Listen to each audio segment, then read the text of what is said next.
जिस तरीके से आजकल आईनी तरामीम और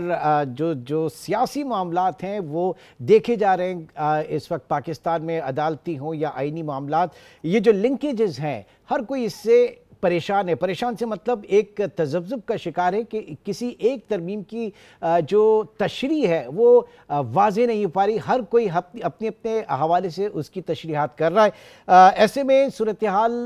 वाज़ेह क्या है, जो सीनियर माहिर कानूनदान और साबिक़ सदर सुप्रीम कोर्ट बार एसोसिएशन जनाब अली अहमद कुर्द साहब हमारे साथ मौजूद हैं। बहुत शुक्रिया सर आपके वक्त का। आजकल आईनी तरामीम का मौसम है, आप इन तरामीम को किस तरह से देख रहे हैं? सबसे पहले अगर ये बात की जाए कि इलेक्शन एक्ट के बाद, क्योंकि अब वो जो स्पीकर्स हैं, दो स्पीकर यहाँ के यानी कौमी और पंजाब असेंबली के स्पीकर, वो चाहते हैं कि इलेक्शन एक्ट के तहत जो है वो मखसूस नशिस्तों का फैसला किया जाए, और जबकि जो दीगर दो सूबों के स्पीकर्स हैं वो चाहते हैं कि जनाब अदालती फैसले की रोशनी में की जाए। तो क्या आपकी क्या इस वक्त अंडरस्टैंडिंग है इस इलेक्शन एक्ट को और मखसूस नशिस्तों के केस को लेकर जनाब? देखिए सर, इलेक्शन एक्ट के साथ ही साथ ये जितना भी कॉन्स्टिट्यूशनल अमेंडमेंट का पैकेज ला रहे थे, जिसके लिए कुछ पिछला जो गुज़श्ता हफ्ता था, आपने देखा कि दिन रात सिर्फ इसी की खबर थी और सारे अराकीन को जमा करके इन्होंने असेंबली में, सेनेट में बिठाया था। सिर्फ मेरी राय नहीं है बल्कि हम सारे वकला की, अभी 2 दिन पहले हम लाहौर में एक बहुत बड़ा वलायत कन्वेंशन करके आए, सारे वकला की ये राय है कि ये जो भी है कॉन्स्टिट्यूशनल अमेंडमेंट है, जो भी इलेक्शन एक्ट के तहत जो ये गलत कार्रवाइयाँ कर रहे हैं, हम इसके साथ हुकूमत के भरपूर मुखालफत करेंगे। और हमने बाकायदा बड़े सख्त अल्फाज में कहा है कि किसी भी सूरत में हुकूमत को हम ये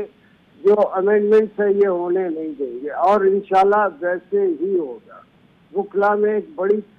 एक यूनिटी है और ये यूनिटी को ये गवर्नमेंट तोड़ नहीं सकती। अब आपने जो बात अभी आपने जो फरमाया कि इलेक्शन एक्ट के तहत कहा जा रहा है कि इलेक्शन कमीशन को कि वो सुप्रीम कोर्ट के जो जजमेंट है उसके कंप्लायंस में ये ना करे वो ना करे, और अब कौमी असेंबली और पंजाब असेंबली के स्पीकर ने भी, इससे मैं सिर्फ एक ही लफ्ज कह सकता हूँ, थोड़ा सा सख्त है मगर इसमें स्पीकर कौमी असेंबली भी मारा जाएगा, पंजाब असेंबली का स्पीकर भी नुकसान उठाएगा और इलेक्शन कमीशन के साथ तो जो होगा वो समझ नहीं सकता। सुप्रीम कोर्ट के जजमेंट ऑर्डर की वायलेशन जो है बहुत बड़ा एक कॉन्स्टिट्यूशनल, जिसको हम कहते हैं कंटेम्प्ट ऑफ कोर्ट, उस कानून के तहत आएगा और इससे बचकर कोई नहीं निकलेगा। लेकिन फिर स्पीकर ये क्यों कह रहे हैं कि जनाब 12 जुलाई का जो फैसला है वो इस एक्ट के बाद इतलाक उसका नहीं होता सुप्रीम कोर्ट के ऑर्डर का? अब देखें कितनी ज्यादती की बात है, बहुत ज्यादती की बात। एक कौमी असेंबली का स्पीकर है, सिर्फ एक मेंबर इलेक्ट हुआ और उसके बाद उसकी पार्टी में लाके उसको स्पीकर के मनसब पे बिठाया। अब आइन क्या कहता है, कानून क्या कहता है, आया वो सुप्रीम कोर्ट के मुकाबले में उसकी कानूनी नो हाउ या कानून के मुतालिक उसकी मालूमात और वो कानून और आइन की तशरीह को ज्यादा समझता है, ये तो बहुत ज्यादती बात है ना। दूसरा, एक लेमैन, एक बिल्कुल आम आदमी अदालत में खड़ा होकर अपनी केस को प्लीड नहीं कर सकता, उसको एक वकील की जरूरत होती है।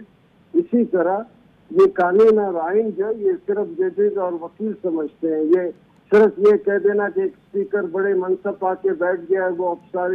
सारी आइन और कानून से वाकिफ हो गया, नहीं है, गलत कहते हैं और इसका नुकसान उठाएंगे। अच्छा, मुझे याद है पिछले दिनों जस्टिस नूर अली शाह साहब का एक स्टेटमेंट था कि जनाब उन्होंने आइन और कानून का हवाला ज़रूर दिया, लेकिन उन्होंने कहा कि अगर कोई तब्दीली हुकूमत चाहती है तो पार्लियामान में ले आए, वहाँ से उसको वेट कर ले या वहाँ से तरमीम जो है उसको तरमीम कर ली जाए। तो हुकूमत तो उसी तरमीम का, एक पार्लिमानी तरमीम का रेफरेंस दे रही है ना सर? नहीं, देखिए नहीं, आपने मंसूर अली शाह साहब ने जो कहा आप उसको नहीं,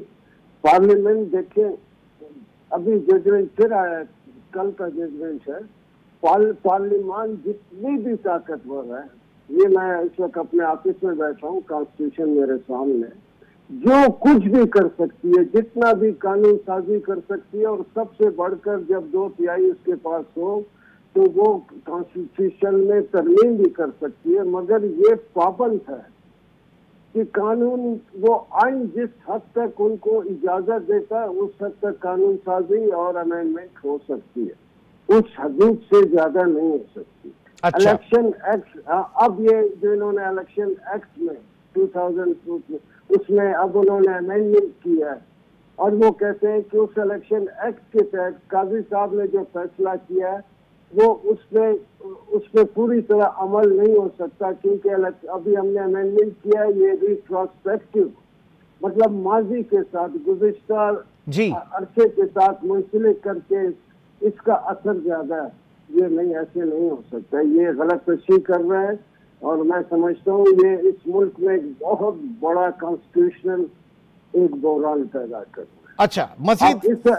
जी सर, इससे आप अंदाजा लगाएं। जी जी जी, फरमाइए। अदालतों पे एतमाद उस वक्त हो सकता है, अदालत बहुत बड़ी कॉन्स्टिट्यूशनल इस मुल्क की एक पिलर है, लोगों का एतमाद उस वक्त होगा जब लोगों को ये तासुर हो, लोगों को ये इल्म हो कि इस अदालत में बैठे हुए जजेस इंडिपेंडेंट हैं और कानून और आइन के मुताबिक फैसला करते हैं, फिर लोग अदालतों में जाते हैं। अच्छा सर, अब आप कुर्द साहब, आप इस प्रैक्टिस एंड प्रोसीजर एक्ट जो है सुप्रीम कोर्ट का, इसमें भी तरमीम हुई है हालिया, तो इस तरमीम के ऊपर आपका क्या मौक़िफ़ है? नहीं तो नहीं हो ना, लेकिन फिर मैं अपनी बात नहीं कर रहा हूँ, मैं जो सुप्रीम कोर्ट के जज हैं जो कानून और आइन को बहुत ज्यादा समझते हैं, तब मंसूर अली शाह साहब आकर नहीं बैठे और मुनीब साहब को काजी साहब ने जो अमेंडमेंट हुई है प्रैक्टिस एंड प्रोसीजर एक्ट 2023 में, उसके मुताबिक, तो उसकी वो हैसियत नहीं है। अब यही तो मैं कह रहा हूँ कि ये एक कॉन्स्टिट्यूशनल बहरान पैदा कर रहे हैं, एक लोगों को एक बदएतमादी की तरफ ले जा रहे हैं। ये इस मुल्क के लिए बहुत बहुत नुकसानदेह है, मत करें ये वकील जब डट गए, वकील जब निकले सड़कों पे निकल आए, ये वकीलों का, हम लोगों का ये मुकाबला नहीं कर सकते, मगर ये है कि हम नहीं चाहते कि जो आइन है, जो इस मुल्क की अदालतें हैं, उस पे लोगों की गलत कोई राय कायम हो। बहुत बहुत शुक्रिया, बहुत बहुत शुक्रिया। अली अहमद कुर्द साहब हमारे साथ मौजूद थे, साबिक सदर सुप्रीम एसोसिएशन।